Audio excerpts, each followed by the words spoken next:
merci Jésus. Merci Seigneur éternel Dieu mon Dieu. Mon âme te loue. Mon âme te glorifie. Mon âme te bénit. Mon âme te dit merci. Que quelqu'un se lève.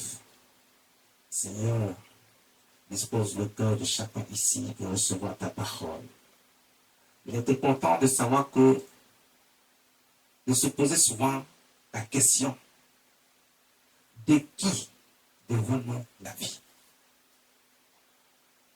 On vit, on est dans la vie, on fait énormément de choses, souvent même qu'on ne comprend pas nous-mêmes. Il y a des choses qu'on fait qu'on ne comprend pas nous-mêmes, mais on le fait quand même. Notre esprit nous amène à poser certaines actions, à poser certains actes, à dire un certain nombre de choses, à faire tout ce qui nous passe par l'esprit. Au point où on peut faire des choses qui offensent notre Dieu. On peut dire des choses qui offensent notre Dieu. On offense tout le monde autour de nous avec notre comportement, notre attitude, notre façon de faire. On ne réfléchit pas, on agit. On parle, on dit n'importe quoi, tout ce qui nous sort par la tête, on le cache pour que les autres nous entendent. On pense que nous sommes des durs à cuire quand on fait ce qu'on veut.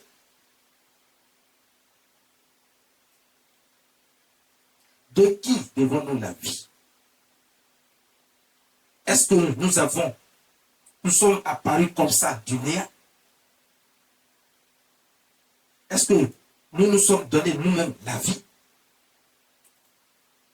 Pourquoi n'arrivons-nous pas à respecter l'éternel Dieu et à l'accepter? De qui devons-nous la vie? Au point de vivre comme si Dieu n'a jamais existé. Il ne fait pas partie de nos calculs, de notre vie. De qui devons-nous la vie? On vit dans le désordre. On vit dans la débauche.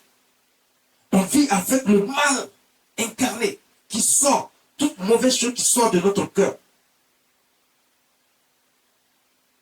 On vit en cherchant toujours à faire du mal autour de nous.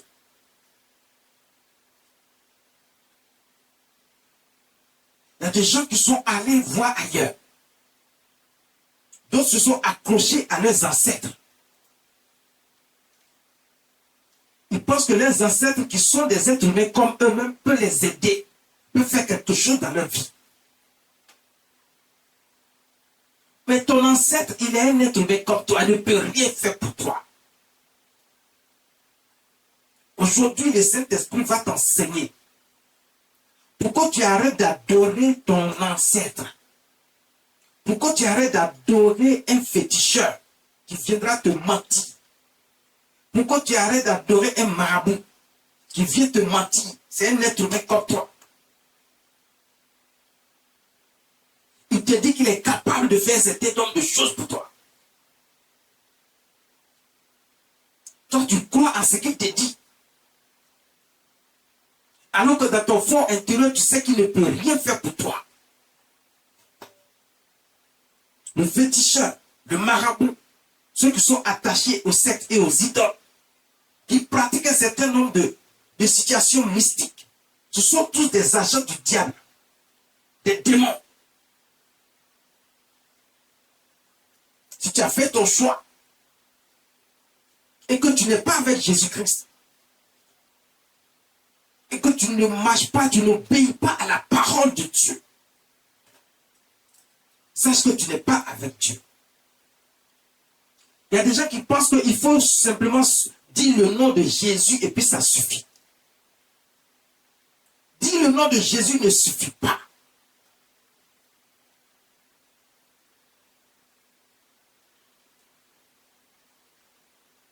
Le Seigneur Jésus lui-même, il a dit dans sa parole, celui qui ne fait pas ce que mon Père, l'Éternel Dieu Tout-Puissant, celui qui ne marche pas selon sa parole, qui ne pratique pas les lois et les commandements de Dieu, celui-là, il ne fait pas partie de mes brebis. Je ne le reconnais pas. Parce que mes brebis, je les connais et mes brebis me connaissent. Jésus l'a dit en soulignant qu'il faut poser d'abord une action. Il faut avoir un type de comportement dans son cœur, dans son esprit, qui concerne Dieu, le Créateur. Pas vos dieux que vous créez vous-même de vos propres mains.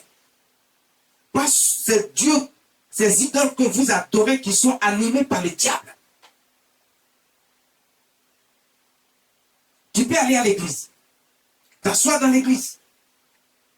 Mais si tu ne fais rien qui concerne Dieu, tu ne marches pas, tu n'obéis pas à la voix de Dieu. Obéir à la voix de Dieu et à la parole de Dieu, c'est mettre la parole de Dieu en pratique. L'enseignement que vous recevez, c'est ça, il faut la mettre en pratique. Si tu reçois l'enseignement que tu fais autre chose, et ce que tu fais reflète les choses qui sont dans le monde que le diable a instruit, et que les gens qui vivent dans la débauche font, et que toi aussi tu fais. Et puis tu te dis que tout le monde fait, donc tu peux faire aussi. Tu vas même jusqu'à dire que c'est difficile d'être avec Dieu. Alors que c'est Dieu qui garantit ta vie, c'est Dieu qui te donne la vie. Mais de qui devons-nous la vie? Pourquoi on pense qu'avec Dieu c'est difficile et ailleurs on peut trouver une solution?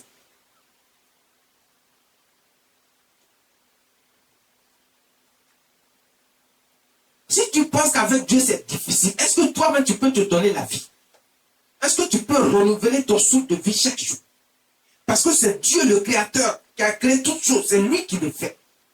Maintenant tu dis avec lui c'est difficile. Parce que Dieu a dit qu'il n'obéit pas à ma parole. Obéir à la parole de Dieu, c'est mettre la parole de Dieu en pratique. Ses lois, ses commandements. Quand les hommes de Dieu, les serviteurs de Dieu te donnent des instructions, ils t'enseignent la parole de Dieu, il faut la mettre en pratique. C'est ce qui est juste. C'est ça faire la volonté de Dieu. C'est ça, obéir à la parole de Dieu. Mais si tu fais ce que tu veux, tu n'obéis pas à la parole de Dieu. Et tu crois que tu peux vivre ta vie tranquille sans qu'il y ait des conséquences. Il y aura des conséquences. Parce que ce monde appartient à Dieu. Cette vie appartient à Dieu. La vie que tu as en toi appartient à Dieu. Comment tu peux utiliser cette vie-là pour adorer quelqu'un d'autre? Aller jusqu'à adorer tes ancêtres. Aller vers les marabouts, les féticheurs. Être dans les sectes. Et tu oses dire que toi tu aimes Dieu et que tu es avec Dieu. Parce qu'il t'arrive de prononcer le nom de Dieu. Parce qu'il t'arrive de dire Jésus. Tu crois que tu es avec Dieu. Pour que Jésus te reconnaisse, il faut mettre la parole de Dieu en pratique. Il faut que Jésus voie dans ta vie que tu as mis sa parole en pratique. Et ce qu'il t'a dit de faire, tu le fais. Et que tu ne vas pas voir ailleurs. C'est le même Dieu qui dit, je suis jaloux. Et tu ne te prostitueras pas. Se prostituer, ce n'est pas simplement avec la femme. Celui qui n'accepte pas Dieu et qui n'est pas fidèle à Dieu et qui va vers d'autres choses, comme les marabouts, les féticheurs, c'est une prostituée. Il se prostitue.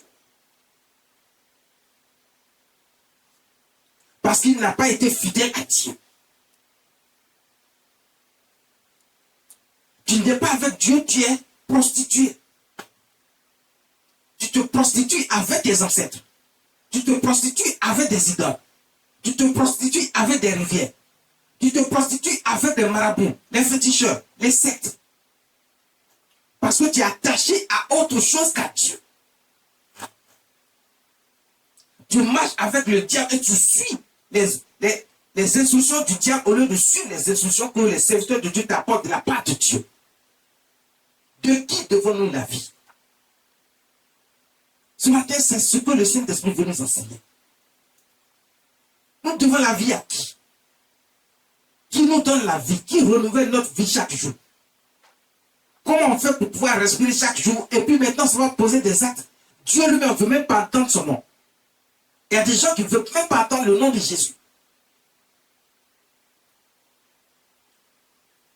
Jésus-Christ dit, je suis le chemin, la vérité et la vie. Nul ne peut aller au Père sans passer par moi. Tu ne peux pas dire que toi, tu n'aimes pas Jésus, mais tu aimes Dieu le Créateur. Mais Dieu le Créateur, Jésus-Christ et le Saint-Esprit, c'est une seule personne. Comment tu peux enlever une partie d'un homme et puis tu dis, bon, je prends la tête simplement, le reste ne me convient pas. Que feras-tu avec la tête de l'homme? Si tu laisses le reste du corps, ça dit que c'est un corps sans vie. Est-ce que ça peut être utile?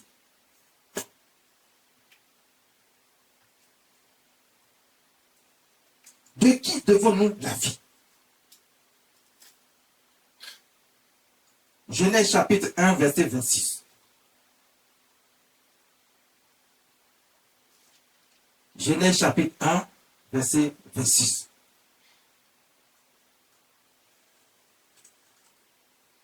Puis Dieu dit, faisons l'homme à notre image, selon notre ressemblance, et qu'il domine sur les poissons de la mer, sur les oiseaux du ciel, sur le bétail, sur toute la terre, et sur tous les reptiles qui rampent sur la terre.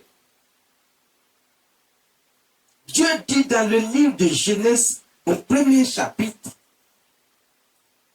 le 26e verset, Dieu dit, faisons l'homme à notre image. Quand Dieu dit faisons, Dieu n'était pas seul. Il était avec une partie de lui qu'il avait déjà créé, qui va venir vers l'homme pour permettre à l'homme de savoir comment marcher sur cette terre que Dieu vient de créer. Pour guider l'homme, c'est une partie de Dieu qui est Jésus-Christ et qu'il appelle son fils. Nous faisons l'homme. Il était avec Jésus. Il avait déjà créé les anges. Maintenant, il dit, faisons l'homme. Non, ne vous faites pas d'illusion. Il ne s'adressait pas aux anges. Il s'adressait à lui-même. Lui-même qui est Dieu, qui est Jésus-Christ et qui est le Saint-Esprit. Il s'adressait à sa Trinité. Dieu le Père, Dieu le Fils et Dieu le Saint-Esprit. Il dit, faisons l'homme à notre image, selon notre ressemblance, et qu'il domine sur les poissons de la mer, sur les oiseaux du ciel, sur le bétail, sur toute la terre et sur tous les reptiles qui rampent sur la terre. Ah, donc c'est Dieu qui a créé l'homme. Dieu le Créateur. Mais de quel Dieu parlons-nous ici? Parce que les gens se disent qu'ils ont beaucoup de Dieu. Dans leur esprit, ils sont tellement abrutis par cette pensée. Ils essaient de se convaincre eux-mêmes par cette attitude et cette pensée, qu'ils pensent qu'effectivement, il y a plusieurs dieux. S'il y a plusieurs dieux, pourquoi l'homme se ressent? Le blanc, le noir, le jaune, le rouge, tout le monde se ressent. On a le même aspect physique. Si on a le même aspect physique, est-ce qu'on peut avoir des dieux différents? C'est impossible.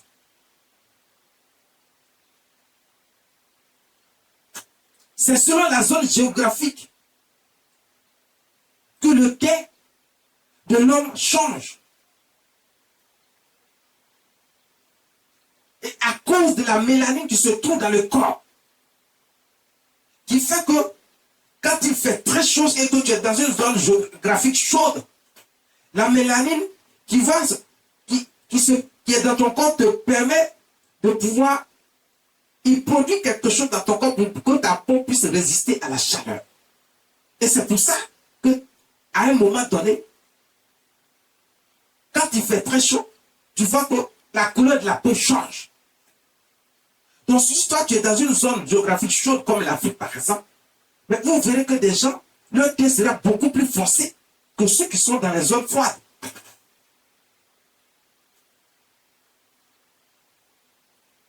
Ce n'est pas quelque chose qui est extraordinaire. C'est naturel, Dieu l'a fait ainsi. Cela ne veut pas dire que quelqu'un a son Dieu à part.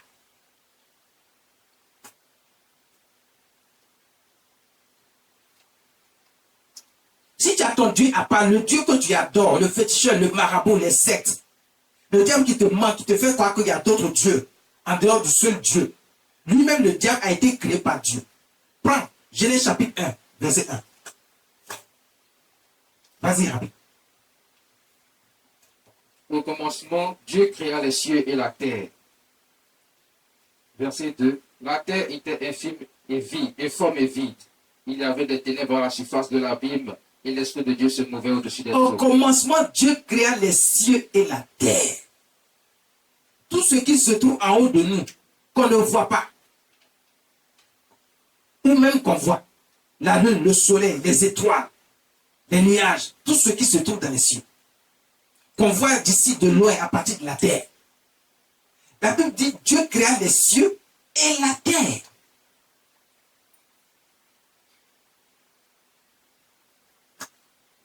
Dans les cieux, ce que Dieu va créer en dernière position, c'est la terre.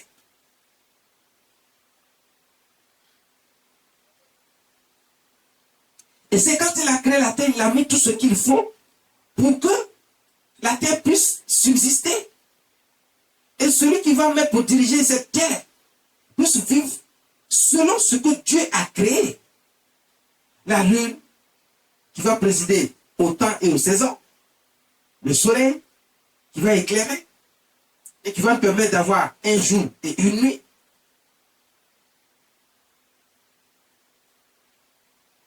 Est-ce que quand Dieu a dit ça, depuis des millénaires d'années, depuis des siècles et des siècles, quelqu'un est venu dire non, c'est pas lui qui a créé, c'est moi qui ai créé? Est-ce que vous avez déjà entendu ça une fois? Même ceux qui sont avec leur soi-disant Dieu, est-ce que leur Dieu leur a déjà dit une fois qu'il a créé quelque chose?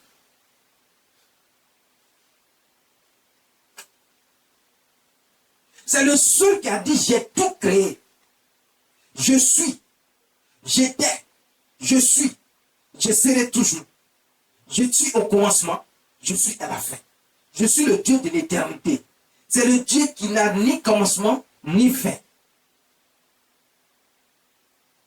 Ton Dieu que toi tu prétends être un Dieu, qu'est-ce qu'il a créé?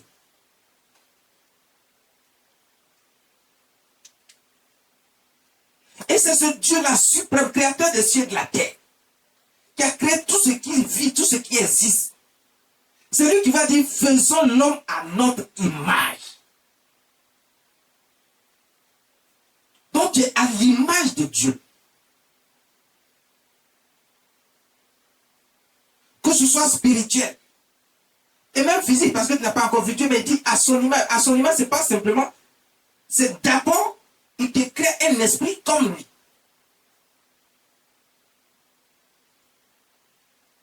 Pourquoi Dieu peut prendre l'aspect de l'homme pour venir sur la terre et l'homme ne sait même pas que Dieu est là parmi nous? Il est le seul capable de faire ça. C'est le seul Dieu qui, une femme ne va pas avec un homme, mais elle peut tomber enceinte. Parce que c'est lui Dieu qui a créé l'homme, il peut venir de quelle manière qu'il veut sur la terre. Il est venu plusieurs fois, sans passer par un homme, sans passer par la femme. Pour montrer que c'est lui qui crée tout, c'est lui qui détient tout, c'est lui qui est le Dieu souverain. Il domine sur la création et sur le règne des hommes. Il peut faire ce qu'il veut.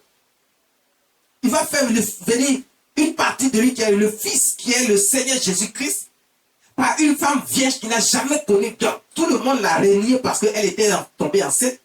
Son propre fiancé qui était avec, elle l'a renié jusqu'à ce que Dieu vienne avec un ange, dit à ce dernier, non, ne repousse pas ta femme. L'enfant qu'elle porte ne vient pas d'un homme, c'est l'enfant qui vient du Saint-Esprit. C'est le Sauveur, celui qui viendra vous guider, vous assister, vous permettre de ne plus tomber sous la servitude du diable et marcher comme un aveugle sans savoir où partir pour votre destruction. C'est lui qui va venir vous sauver. Pour que vous sachiez qu'il n'y a qu'un seul Dieu. Et c'est lui seul qu'il faut accepter. Et en acceptant ce Dieu, la créateur des cieux et de la terre, vous faites le bon choix parce que c'est lui qui va garantir votre vie et ce que vous cherchiez sur la terre. Lui, il a déjà ça pour vous parce qu'il avait prévu ça avant même la création de l'homme.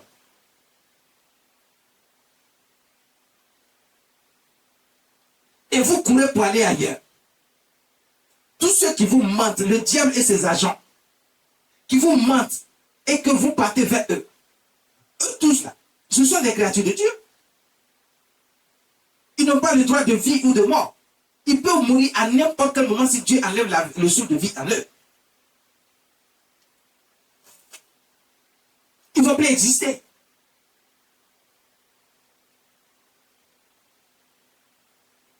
Le féticheur ne peut pas garantir ta vie. Jésus peut garantir ta vie. Le marabout, le féticheur, le sorcier, il peut essayer d'enlever la vie à quelqu'un, mais Dieu peut ramener la vie à la personne parce que c'est lui qui détient la vie. Le souffle de vie appartient à Dieu.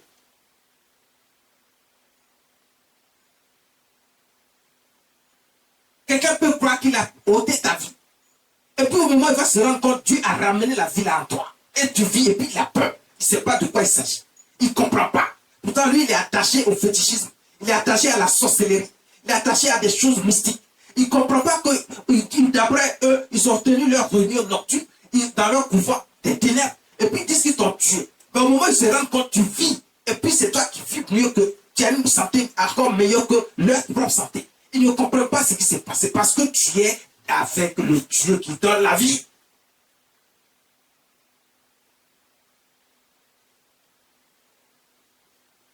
Eux, ils ne peuvent pas te donner la vie. Eux-mêmes, leur vie dépend de Dieu.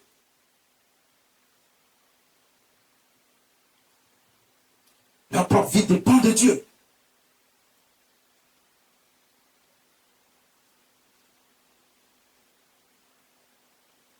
De qui devons-nous la vie? De qui devons-nous la vie? J'entends certaines personnes dire, ah, affaire de Dieu, là, c'est trop compliqué, c'est trop difficile. Mais c'est Dieu qui t'a donné la vie. Comment quelqu'un qui t'a donné la vie, qui veut te voir vivre heureux, tu peux dire qu'avec lui, c'est difficile. Donc, tu préfères aller voir tes ancêtres, ou bien le sorcier, ou bien le féticheur, le marabout, ou les sectes. Mais vas-y, tu verras. Eux-mêmes, leur vie dépend de Dieu. Le Dieu que tu veux fuir. Le Dieu que tu ne veux pas voir dans ta vie. Là où tu vas partir, personne ne peut te protéger, ni sécuriser ta vie. Dieu peut enlever le souffle de vie en toi en un instant. Il y a un riche qui se vantait d'être très riche et qui va commencer à vivre maintenant une vie de débauche pour profiter pleinement de sa richesse. Il ne savait même plus où mettre sa richesse, tellement ça ne contenait plus nulle part. Pendant qu'il était en train de se réjouir, Dieu est venu dans son sommeil pour lui dire, tu te réjouis pour rien, parce qu'à l'instant, le souffle de vie qui est en toi, je l'enlève, et on verra si tu vas te réjouir encore de cette richesse. Le même jour, la même nuit, quand il a dormi, il ne s'est plus réveillé. Il est mort. Dieu a enlevé le souffle de vie en lui. Parce que la vie, là, ça ne dépend pas de lui. Ça ne dépend pas d'un féticheur. Ça ne dépend pas d'une secte. Il y a des gens qui ont clamé haut et fort. Ils sont dans les sectes parce qu'ils pensent qu'ils peuvent vivre longtemps et que leur vie est garantie. Mais ils sont où aujourd'hui? Ils sont morts. Ils ne sont pas morts d'une mort naturelle. Ils ne sont pas morts après avoir vécu de vieillesse. Ils ne sont pas morts après avoir vécu de vieillesse et leur temps. Mais ils sont morts de façon brutale. Ils ne s'attendaient pas à ça. Ils ne savaient même pas qu'ils allaient mourir. Mais ils sont morts. Parce que leur vie ne dépend pas d'eux. Ça ne dépend pas des sectes dans lesquels ils sont. Ça ne dépend pas de leurs ancêtres. Leur vie ne dépend pas de leurs ancêtres. Ça ne dépend pas d'eux-mêmes. Leur vie dépend de Dieu. Pour qui devons-nous la vie? Pourquoi on doit aller voir ailleurs alors que celui qui nous donne la vie et qui renouvelle le souffle de vie à nous chaque jour, il est là. Il est là pour nous. Il est prêt pour nous. C'est lui qui garantit toutes choses dans notre vie. Pourquoi nous devons aller voir ailleurs? Pourquoi on ne peut pas s'attacher à ce Dieu-là pour être protégé et sécurisé?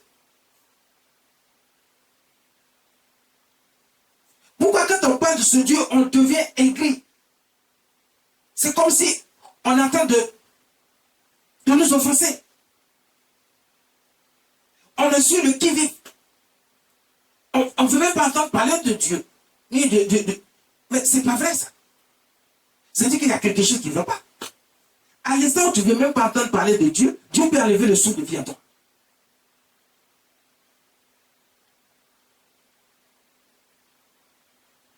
À l'instant où tu penses que tu peux aller faire ce que tu veux, vivre dans la débauche, Dieu peut enlever le souffle de vie en toi. Que feras-tu? À l'instant où tu penses que c'est ce que Dieu t'a donné, c'est ça qui dépend de ce que tu peux être. Ce n'est pas le matériel qui rend heureux un homme. Le matériel et l'argent contribuent, mais ce n'est pas ça qui rend heureux. Si tu as l'argent, si tu as le matériel, il y a des gens qui ont l'argent, qui ont le matériel, mais ils sont à l'hôpital. Rien ne peut les aider parce qu'ils ne vivent pas une vie avec Dieu. L'hôpital ne peut pas non plus les sauver parce qu'ils n'ont pas une relation avec Dieu. Ils ont vécu de la méchanceté. En train de faire du mal. Ils sont méchants, ils sont hautains, ils sont arrogants. Ils vivent une vie de débauche. Ils sont dans les sectes. Et parce que Dieu leur a permis d'avoir un peu, ils pensent que c'est le diable qui leur a donné. Le diable ne peut rien donner à personne sur la terre des vivants. Tout appartient à Dieu. Dieu dit tout lui appartient. Si tout lui appartient, ce que tu crois que le diable t'a donné là appartient à Dieu, puisque le diable lui-même, il appartient à Dieu. Quelqu'un qui lui-même appartient à Dieu, il a quoi? Le diable lui-même, il appartient à Dieu, donc il a quoi? Il n'a rien.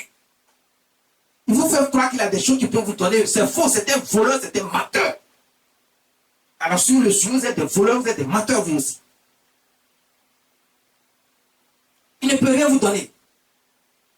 Dieu dit tout ce que vous cherchez vous sera donné par-dessus. Mais cherchez premièrement le royaume et la justice de Dieu. Le royaume, c'est Dieu. Cherchez premièrement Dieu. Et la justice de Dieu, c'est obéir à la parole de Dieu. Mettre en pratique les lois et les commandements de Dieu. Donc qui est devant la vie? Genèse chapitre 6 à partir du verset 1. Genèse chapitre 6, verset 1. De qui devons-nous la vie? Genèse chapitre 6, verset 1. Lorsque les hommes eurent commencé à se multiplier sur la face de la terre et que des filles leur furent nées, verset 2, les fils de Dieu virent que les filles des hommes étaient belles et ils prirent pour femmes parmi toutes celles qu'ils choisirent.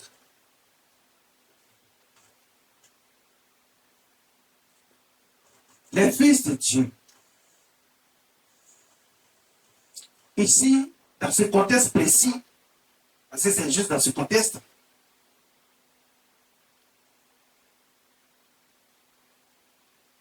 ce sont les anges déchus. Les anges qui n'étaient plus avec Dieu, mais qui ont fui avec le diable Satan.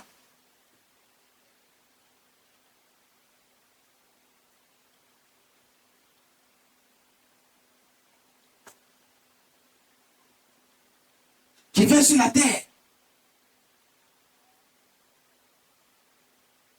Le verset 3 dit quoi? Verset 3. Alors l'Éternel dit, mon esprit ne restera pas toujours dans l'homme, car l'homme n'est que chair, et ses jours seront de 120 ans. Dieu t'a créé, il t'a pas fait comme les anges, il t'a fait à part, il t'a fait à son image selon sa ressemblance. C'est à ce Dieu-là que tu dois te confier, tu dois t'attacher et faire ce qu'il dit. Voici que ces anges déchus qui sont considérés comme des démons qui vont venir avec l'aspect humain, qui vont prendre des femmes, des êtres humains, et qui vont coucher et qui vont commencer à faire des choses qui ne sont pas agréables à Dieu. Et Dieu n'aime pas cela. Ce n'est pas Dieu qui a autorisé ça. Et Dieu n'apprécie pas ce comportement, cette attitude que le diable a fait avec les démons. Et c'est comme ça que l'homme a commencé à s'éloigner davantage. Il était déjà éloigné depuis le jardin d'Éden, mais encore davantage. Puisque Dieu a pardonné, Dieu a essayé d'orienter l'homme, mais l'homme continue de s'éloigner de Dieu. Pourtant, l'Esprit de Dieu est dans l'homme. Mais pourquoi va-t-il chercher ailleurs? Est-ce que sa vie dépend du diable? Non. Le diable lui-même, je n'arrête de vous le dire, il a été créé par Dieu. Il faisait partie des anges de Dieu. Jusqu'à ce qu'il soit désobéissant et qu'il soit jugé. Il a été chassé des cieux.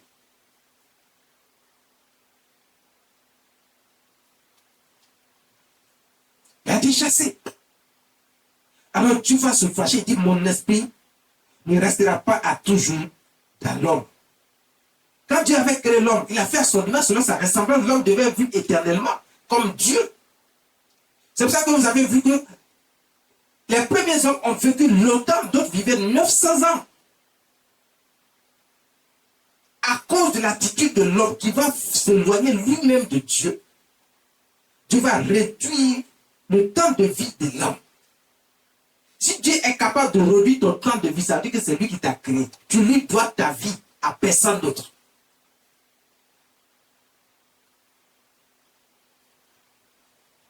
Pourquoi le Dieu qui t'a mis dans les problèmes ne peut pas garantir que tu puisses encore vivre éternellement? Ou vivre au moins 900 ans? Pourquoi il ne peut pas garantir ça? Pourquoi quand Dieu prend la décision de dire, bon, je vais diminuer maintenant le temps de vie de l'homme, il ne pourra pas vivre longtemps, ni éternellement, mais il va vivre simplement de 120 ans. Son temps de vie sera seulement de 120 ans.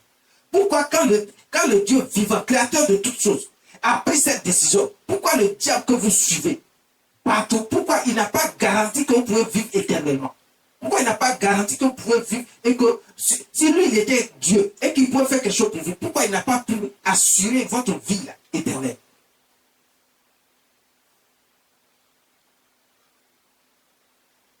Donc, Dieu va diminuer l'âge de l'homme, le temps de vie de l'homme, quand il est dans le corps. Maintenant, c'est ceux qui vont accepter Dieu comme étant le seul et le vrai Dieu, et qui savent que leur vie dépend de Dieu, et c'est de Dieu qui tient leur vie. C'est ceux-là qui auront la vie éternelle, puisque la vie, c'est l'âme qui est dans le corps. Dieu a fait l'homme à son image, selon sa ressemblance, il est un esprit. En temps normal, il doit vivre longtemps. Mais pourquoi à un moment donné, Dieu va diminuer l'âge? Parce qu'il a mis l'homme dans un corps. Pour pouvoir vivre sur la terre, il fallait être dans un corps. Et c'est comme ça que Dieu a pris de la boue de la terre, il a fabriqué le corps, il a mis l'homme dedans, qui est un esprit. Cet esprit-là, Dieu va diminuer l'âge de vie, le temps de vie de ce corps. Il ne pourra plus vivre longtemps. Et Dieu dit à 120 ans. Écoutez, plus tard, Dieu va changer encore cet âge pour permettre à l'homme de vivre encore plus longtemps que 120 ans. Mais ce n'est pas le sujet aujourd'hui. Mais à un moment donné, quand Dieu s'est fâché et qu'il a pris cette décision, est-ce que quelqu'un a pu empêcher Dieu de prendre cette décision? Maintenant, quand le corps est mort, toi tu es mort, tu es parti. Ton âme qui vit encore ira dans le feu de l'enfer pour subir les châtiments. Pour souffrir jusqu'à attendre le dernier jugement. Pour voir si tu seras effacé définitivement de la surface de la terre et dans les cieux. Tu ne vas plus jamais exister. Parce que après le dernier jugement, ceux qui vont aller avec le diable dans le feu de la chaîne seront définitivement effacés.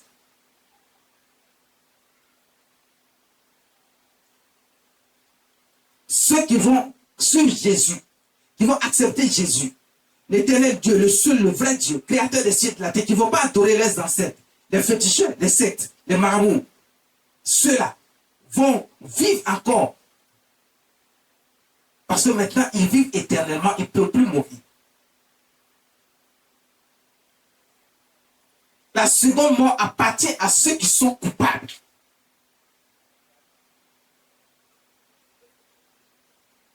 Ceux qui ne sont pas coupables, qui sont reconnus par Jésus-Christ comme étant les brebis de Jésus, les élus, vivront éternellement. De qui devons-nous la vie? C'est de Dieu. De Jésus. Et du Saint-Esprit. Il a dit, faisons l'homme. C'est de Dieu.